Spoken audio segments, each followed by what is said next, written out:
Well, hello there, whoever you are. Well, this is a lovely apple. Well, hello there, human sippies earthlings, whoever you are, whatever you're doing, and whoever you're lucky enough to be doing it to. I'm Bushka on Blitz. I'm eating an apple. This is what happens when my missus gives me a lovely snack, and at the same time I try and record a video, and I'm caught between two harsh mistresses. The joy of a freshly crispy cut apple and a bit of love for tanking. Today is a dirty tricks day. Not really dirty tricks, but some of the stuff that if you're new to the game especially, you've probably never seen or thought about. And I'm not talking about simple stuff like making sure you have 4 guns firing at one tank at one time, like we just did to that poor bloody IS-8, or to reset your camo, or to, keep your head on a swivel in tight situations and actually turn around and do stuff. I want to talk about something very, very specific instead, something that I don't think I've ever talked about before, and which I use all the time. Now, it works particularly well with tanks that have excellent guns, like the Conqueror. Guns that can be relied upon to actually go where you point them. And I'm not talking about for PC really. This is, although PC, I'm sure you can do it. I don't play on PC, so I don't know what the equivalent would be for PC. And I'm not talking about side-scraping or anything. What I'm talking about, and I'll show you an example of it in just a wee while, is kind of a snapshot where you rubber band out and throw the bullet around, not so much the corner, but around the edge of a hill or a berm. Now, it's really, really good when you're in a Russian medium that's very, very low slung and close to the ground, or in a tank like the Conqueror that has an excellent gun that you can rely on. And in those cases, you can really do some damage, and it's a great way to get a shot off without taking one back.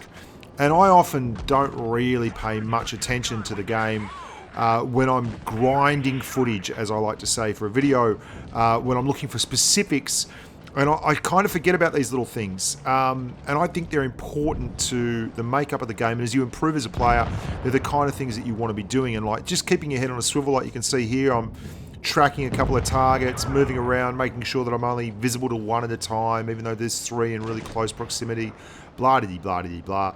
To give you an example of what I'm actually talking about, we're going to go and have a look at a game that I had recently with my good mate Rich Raff, who's in the Centurion 7 Mark I on my least favourite map in the world, the NASCAR track, otherwise known as Copperfield.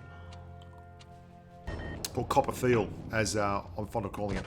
Now, we're holding high here, even though we've only got 2 heavies and they've got 5 heavies, because you just can't seem to win this map if you all go one side. And I couldn't hold here on my own, so Rich was good enough to come up here with me and actually hold. And I'm just doing a very simple back and forth, keeping my tank relatively shielded here, and putting shots in without taking a whole lot back. That's all well and good. We are in a little bit of a time is of the essence mode though, because we want to clear these guys and get some damage in as our medium tanks have rolled that flank hard, and against all the odds we've actually held here. Now this is what I'm talking about, kind of throwing the shell around the corner. And it's really a good situation when you've got multiple tanks looking at you like this, and you can see I've copped a couple of shots there, and I'm like, okay, I've got to start taking this seriously. Now, you're going to see what I'm going to do here to this poor old IS-8. I pre-aim the gun, I move back, and I fire. Now, it looks really, really simple, but you're actually only flashing up for a brief moment in time on the IS-8. Now, I'm going to do it again. I'm not going to hit him, but again, my tank is visible for a millisecond, and the shot is coming out. Now, it takes experience, and it takes timing. Look at my control down in the bottom left-hand corner of the screen. I am backing the tank up. I'm stopping, and I am going to let the tank settle, and then I'm going to push it forward. Now, I'm driving back again, so he doesn't have a shot, which is all pretty straightforward and self-explanatory. There's the dog. Say good day, dog. Now, I'm going to drive forward. Now, the gun is more or less reset, and it works very well with the Conch because the Conch has an awesome gun. So even if you move the barrel just a touch, I drive forward, and then I pull immediately back, and I release the firing button as I'm coming backwards. And so I'm already on the way back by the time the shell hits him. And then I go out to zoom mode, and I take a look around, because after you fire a shell, you should always be having a squiz just to make sure that things are hunky-dory. You have a look to the right. You're not tunneling in. If you're not tunneling in, you've got no one coming up that way. You go and do exactly the same thing again. And you're going to see me do it again one more time. Now, this is a dirty little trick. It is just fine. If you get used to doing it, you'll take a lot less damage when you're actually firing the gun. Although this is a little bit dry and it's not exactly riveting viewing, it is for all intents and purposes exactly what you want to be doing when you're doing it. Now, we're going to hit his turret this time, but it's the same deal. We drive forward. We stop, we drive back a little bit. We're basically just getting the feel for this section here, and it all becomes very, very touch-feely, intuitive. It becomes something that you get very used to doing, and you can see we're going to drive right forward here, and as we view in on the IS-8 and zoom in on the IS-8, the gun is only going to just be visible, and that's basically the key. You're looking for your gun to be visible. As soon as the gun is on the tank, you are going to fire. And I've nearly completed the reload. As soon as the gun hits the tank, I'm going to pull back hard on the joystick down the bottom left-hand corner, and I'm going to press the fire button at the same time. You can see I'm already pressing back as I press the fire button, and my tank is already reversing and the gun is fired. It gives them no chance to really put damage into you, and it means that you don't really have to worry too much about actually copping a flogging when you're doing this. Now, the key move there is obviously pressing forward on the drive stick until the gun gets on the tank, and then immediately pulling back. And it almost feels when you're doing it like you're throwing the bullet around the corner or throwing the shell around the corner. Now, this is a dirty little trick. And this is one of the reasons why I don't do so many map reviews anymore, because every time I do a map review and I show a cheapo kind of move, people then copy it and I end up getting flogged for it in games against them. This is, if you want to do extra damage in games, you want to up your average damage, you want to get better WN8 and all that kind of rubbish, you've got to find these sneaky spots that allow you to get free shots, basically. There's some on mines. This is another one. Where you're basically pushing up really, really fast in a quick tank to an area where they're going to push across into the cap area and actually move up, and you're going to get guaranteed a shot. Now, that didn't go through. I actually saved the wrong bit of footage because in the other one, I whacked him pretty hard. But we also didn't get spotted there.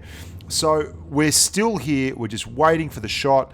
Anyone that comes across there has to come across in front of our gun. Now, that wasn't a huge success, but what it was a clear indication that if you've got a tank that's fast enough, you can get into positions like this. Now, we're going to give him 2 shots, and we take about 800 hit points off him, and then we pull back for a full reload. And we cop 1 in return. Seems like a fairly solid trade.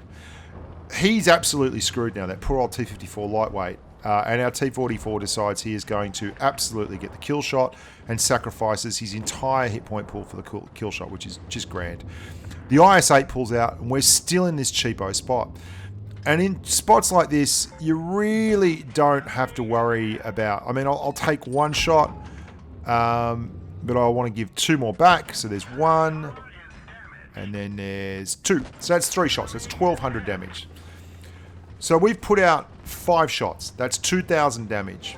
The game's been going for 1 minute and 40 seconds, and we've lost 620 hit points, or whatever it is, 650 hit points for 2,000 damage. That seems like an amazingly good ratio. Like, that's brilliant. And what you need to do, if you want to do more damage, is find these cheapo spots. These are the dirty little secrets of Blitz. Things like throwing that shell around the corner without taking damage back are all well and good, but map knowledge is just absolutely brilliant. And then you get to put all the mechanical stuff that you know about into action as well. And you can see I'm not giving this spot up because there's simply no need until I see a really good target on the map. And then I'm going to be really, really cheap as well. We knew that they had to get to B cap, and that 54 lightweight and the IS-8 were both symptoms of the B cap, and I can see there's an IS-2SH up there. They've only got 1 cap, or we've only got 1 cap, but they have none. And if things stay as they are right now, we're going to win the game. The IS-2SH is actually doing the right thing. He's in a platoon with an IS-3 who I don't know where he is. I think at the end of the game he's down near their spawn. And he is going to push up quite correctly towards the Tiger 2 in the corner, who did the right thing and went wide and capped C straight away, which has pressured them tremendously. Play the objective. Hey, if you want to win more games, play the bloody objective. Cap things in supremacy and watch your win rate skyrocket. It's an incredible idea, isn't it? I mean, you win by capping. And we've done exactly the same thing as we did at the start. We've basically pushed across and we're just taking cheap damage off this guy. So we're not even cop one here. We're just going to absolutely flog this poor old IS-2SH. And there you go. The Tiger 2 deservedly gets him. We're on a reload and we're moving around. And we've taken 2 shots, 650 damage, and we've put in about 2,800 damage. And all we've done is watch the map and get to a position where people have to go across in front of us. This is why people say, and now we've spotted a tortoise, we've waited till we're on a full reload, we're now going to go down here, and this is just farming damage, absolute damage farming. We move up hard enough so that we don't have to worry too much now that we're far enough across. 3 shots taken. We've lost 1,100 hit points, or about 1,080 hit points, or 1,071, whatever it is. And we've put out, what's that now? God knows. We're up to nearly 4,000 damage or something. It's the maths of Blitz is stunning. And the longer you take to do this, the more time you take, the more thoughtful you are about the way you play. People might call it cowardly, and you know, you'll get the occasional idiot, they'll call you a monkey or a dog or a pig or a coward. Like, you actually can display cowardice when you move your cartoon around slower than some other guy who's moving a cartoon around. But this will make you come first rather than second a whole lot more. We've not really put our butts on the line here, have we? At the end of the day, we've not done very much in terms of serious, aggressive tanking, but we've absolutely ripped them apart. Make no bones about it. We've had a huge impact on the game, and the time we've spent on the radar for the enemy has probably been under a minute. Like, the time that we've actually spent spotted has probably been under a minute in the entire game. So there you go. Spend less time spotted. Get a little bit of map knowledge about you. Find out where you can get some cheap shots right at the start as people go to the spots that they really like on Falls Creek, like on mines, like on any map. And learn how to throw bullets around corners. I'm Bushka on Blitz. Look after yourselves and stay safe on the battlefield. Until next time, bye for now. I'm going to go have this apple, rock and or roll.